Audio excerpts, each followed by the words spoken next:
प्रिय छात्राओं, हमने इनकम फ्रॉम हाउस प्रॉपर्टी के पूर्व के सभी वीडियोस में ये सीखा था कि इनकम फ्रॉम हाउस प्रॉपर्टी का सबसे महत्वपूर्ण और थोड़ा सा मुश्किल पॉइंट इंटरेस्ट ऑन लोन की गणना कैसे की जाती है। आपने उसमें जाना था कि लेट आउट के लिए और सेल्फ ऑक्यूपाइड हाउस प्रॉपर्टी के लिए इंटरेस्ट लोन की गणना की जाती है। एक उसमें रेवेन्यू नेचर इंटरेस्ट होता है, एक कैपिटल नेचर इंटरेस्ट होता है। लेट आउट में तो किसी अमाउंट से कंपैरिजन नहीं करना पड़ता, परंतु सेल्फ ऑक्यूपाइड में कंपैरिजन करना पड़ता है। उन सभी को आज से हम विभिन्न वीडियोस की सीरीज में उदाहरणों के माध्यम से समझने का प्रयास करेंगे। पहले मैं प्रारंभ करता हूं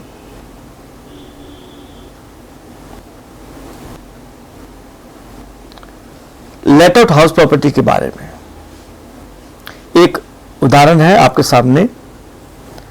लोन अमाउंट 1,00,000 रुपए, रेट ऑफ इंटरेस्ट 12% वार्षिक,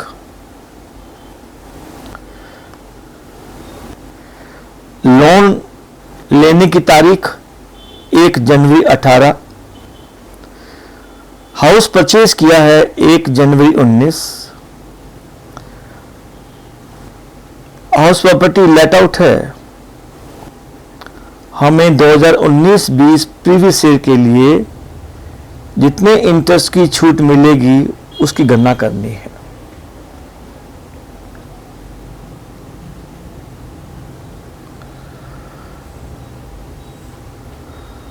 सबसे पहले रेवेन्यू नेचर इंटरेस्ट, आयगत ब्याज। आपको मैंने अपने पूर्व के वीडियोस में बताया है कि जिस प्रीवियस ईयर की इनकम फ्रॉम हाउस प्रॉपर्टी ज्ञात कर रहे हैं, उस प्रीवियस ईयर में आउटस्टैंडिंग लोन पर उस वर्ष का इंटरेस्ट वही होता है आयगत प्रकृति का ब्याज, यानी रेवेन्यू नेचर इंटरेस्ट। यह अवधि इस उदाहरण में है 1 अप्रैल 19 से लेकर 31 मार्च 20 तक की अवधि। इंटरेस्ट कैलकुलेट करने का जैसे सामान्य नियम होता है, principal amount, rate of interest, 1 वर्ष के लिए आप जब कैलकुलेटर पे कैलकुलेट करके देखेंगे अमाउंट आएगी 12,000। ठीक है, तो रेवेन्यू नेचर हुआ हमारे लिए 2019-20 वर्ष का लोन पर इंटरेस्ट, उतने लोन पर जितना लोन बकाया है, चुकाना दे है, शेष है।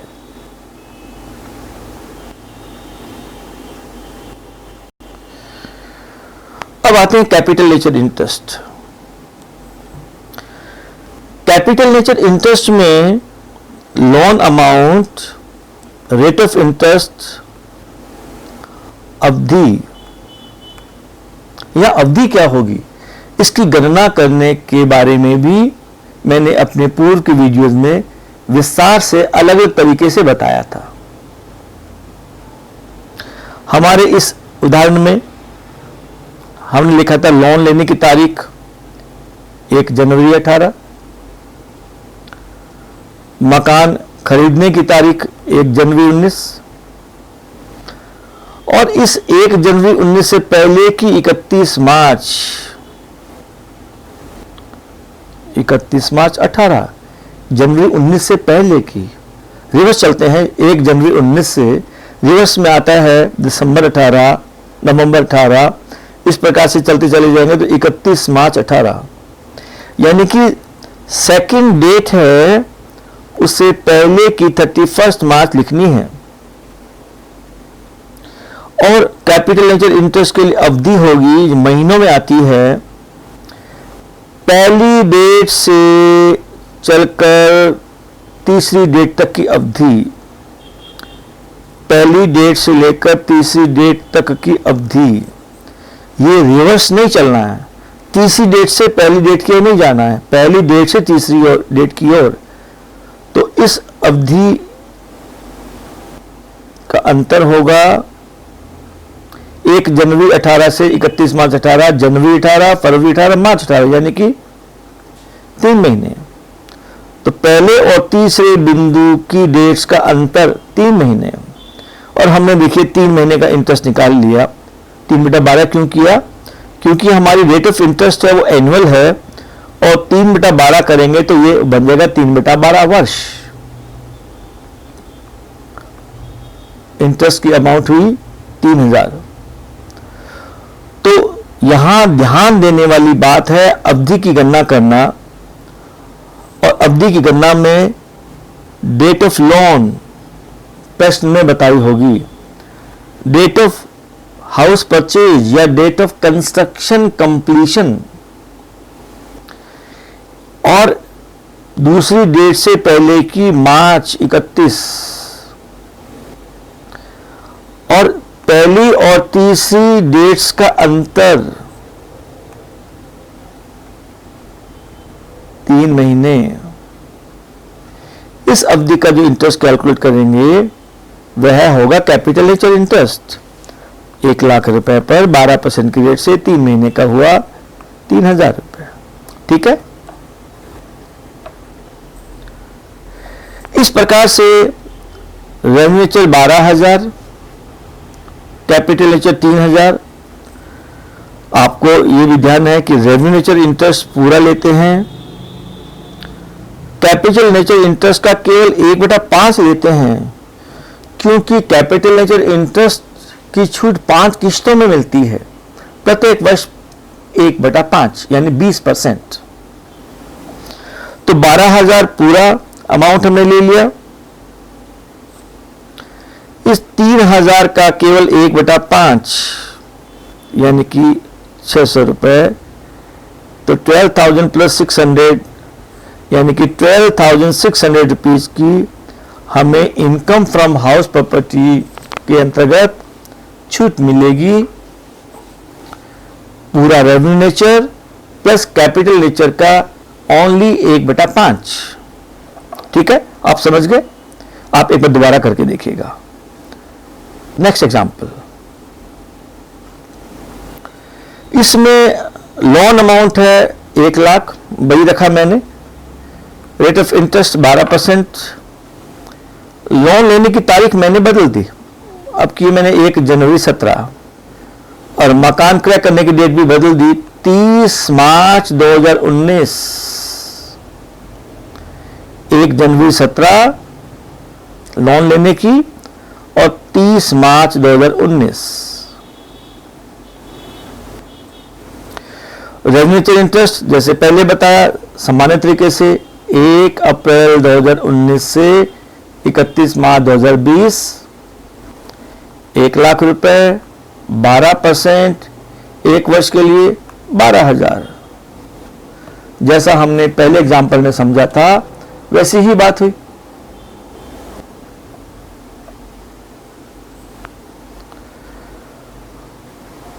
लोन लेने की तारीख हमने अवधि निकालनी है ना कैपिटल नेचर इंटरेस्ट की, 1 जनवरी 17 इस एग्जाम्पल में। हाउस परचेज की डेट 30 मार्च 19, इससे पहले की 31 मार्च 18, पहले की रिवर्स चलना पड़ेगा, और पहली और तीसरी डेट के बीच में अंतर 15 महीने का, 17 के पूरे 12 महीने, 18 के 3 महीने, इस प्रकार से हुए 15 महीने। और टोटल कैपिटल नेचर इंटरेस्ट हुआ 1 लाख रुपीज पर 12% की रेट से 15 महीने का 15,000 रुपए। इस एग्जाम्पल में जो विशेष बात है वो ये विशेष बात है कि अगर 30 मार्च भी लिखा हो तो हमें 31 मार्च उससे पहले की लेनी है। जल्दबाजी में गलती ना कर दे, हम 31 मार्च 19 ना ले लें। इस उदाहरण की ये विशेष बात है। तो अब हमारा फाइनल आंसर क्या होगा? 12,000 पे रेवेन्यू नेचर इंटरेस्ट, 15,000 रुपए कैपिटल नेचर इंटरेस्ट, जिसका 1/5 लेना है, 12,000 तो पूरे लेने हैं, अर्थात 12,000 प्लस 3,000। इस उदाहरण में इंटरेस्ट ऑन लोन डिडक्टिबल होगा ₹15,000। इसे भी आप दोबारा देखिएगा।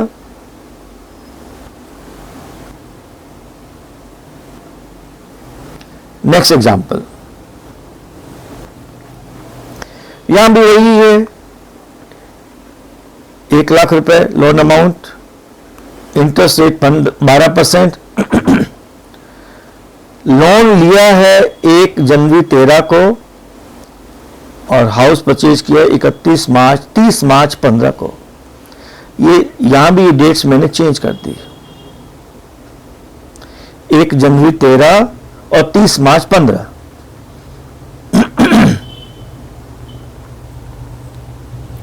ये तो वही रेवेन्यू नेचर जैसा पहले एक्सप्लेन करता रहा था मैं।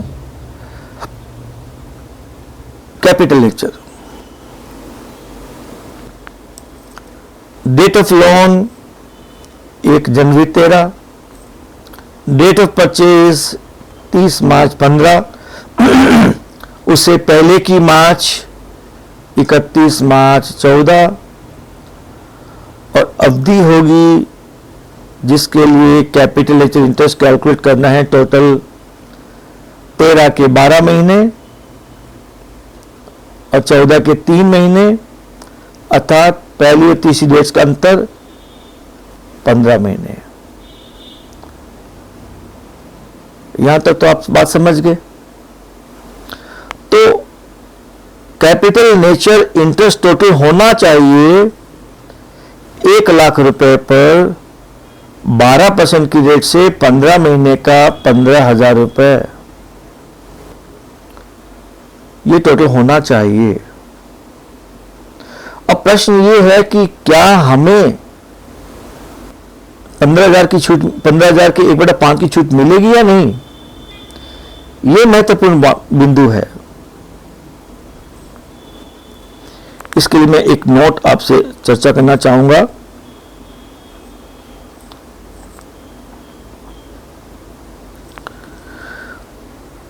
आपको मैंने अपने पूर्व के वीडियोज में बताया था, नोट्स में भी लिखा है कि यदि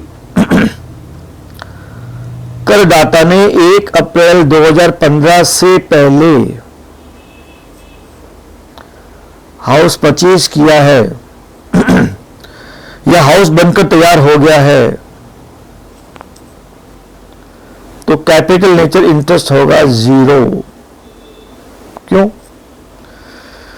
क्योंकि हर वर्ष 20% की छूट मिलती है, मतलब 5 इंस्टॉलमेंट्स में छूट दी जाती है। और अगर 5 इंस्टॉलमेंट्स की छूट दी जा चुकी है तो 2019-20 में छूट कैसे मिलेगी interest on non capital nature की? देखिए, पहली छूट मिली 2014-15। आप लोगों को 2014-15 में पहली क्यों मिली? जिस वर्ष मकान बन जाता है, जिस गत वर्ष में मकान बन जाता है, वह गत वर्ष उसका पहला वर्ष होता है जब उस पर income from house property calculate हो रहा है। यह मकान हम जिस वर्ष में, जिस तारीख को खरीदते हैं, जिस वर्ष में खरीदते हैं, वह वर्ष उसका पहला गत वर्ष होता है हमारे लिए। तो 30 मार्च 15 को हमने परचेज किया है, इसका मतलब पहला गत वर्ष हुआ 14-15, और किसी गत वर्ष का इंटरेस्ट उस गत वर्ष में आता है, और उससे पहले के गत वर्ष का इंटरेस्ट जो कैपिटल नेचर होता है उसकी पहली इंस्टॉलमेंट भी पहले वर्ष में आती है। अर्थात उस 15 महीने के 15,000 रुपए इंटरेस्ट की पहली किस्त 14-15 में माइनस की जा चुकी है, दूसरी किस्त 15-16 में माइनस की जा चुकी है, तीसरी किस्त 2016-17 में माइनस की जा चुकी है, और चौथी किस्त 2017-18 में माइनस की जा चुकी है।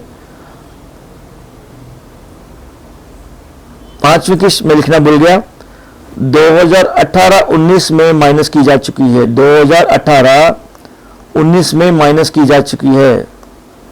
ये पांचवी किस्त है, और हमारा प्रीवियस ईयर है 2019-20, तो हमारे प्रीवियस ईयर के लिए 9 किस्त बची नहीं।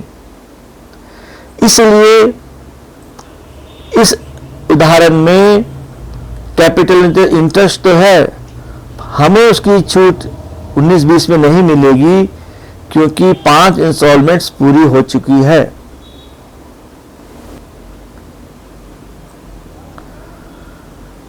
तो फाइनल आंसर क्या हुआ? रेवेन्यू नेचर 12,000, कैपिटल इंटरेस्ट तो है पर हमारे लिए 0, और फाइनल आंसर हुआ 12,000। केवल रेवेन्यू नेचर इंटरेस्ट ही अलाउड होगा इस 19-20 प्रीवियस ईयर में, कैपिटल इंटरेस्ट अलाउड नहीं होगा। तो किसी भी प्रश्न में यदि आप हाउस कंस्ट्रक्शन की या आपके द्वारा हाउस परचेज की डेट 1 अप्रैल 15 से पहले की पाते हैं, तो वहां कैपिटल इंटरेस्ट को 0 करना है, क्योंकि 19-20 तक 5 किस्तें पूरी हो चुकी है। 19-20 में किस्त हमारी 0 है, अर्थात छूट नहीं मिलेगी। ये एक हिडन पॉइंट है, प्रश्न कुछ बताता नहीं है कि आपको कैपिटल इंटरेस्ट की 5 किस्तें पूरी हो गई है। आपको डेट ऑफ परचेज और या date of house construction completion के आधार पर यह सोचना पड़ेगा कि हां 5 किस्तें पूरी हो गई है। हिडन पॉइंट है, यहां एक गलती हो जाने के पूरे चांस होते हैं। ठीक है, याद रखेंगे। क्या याद रखेंगे? याद ये रखेंगे कि यदि किसी करदाता के द्वारा हाउस परचेज कर लिया गया है 1 अप्रैल 2015 से पहले, या उसका वह मकान बन गया है 1 अप्रैल 2015 से पहले, तो वहां कैपिटल इंटरेस्ट होगा 0। क्यों? क्योंकि 19-20 प्रीवियस ईयर से पहले कैपिटल नेचर इंटरेस्ट की 5 इंस्टॉलमेंट्स डिडक्शन वाली पूर्ण हो चुकी है। 19-20 में डिडक्शन की इंस्टॉलमेंट नहीं है। जो अमाउंट डिडक्टेबल होगा इंटरेस्ट का, वह केवल और केवल नियमानुसार रेवेन्यू नेचर का ही होगा। ठीक है, चल आज इतना ही करते हैं। अब अगली वीडियो में हम लोग और एग्जांपल समझेंगे।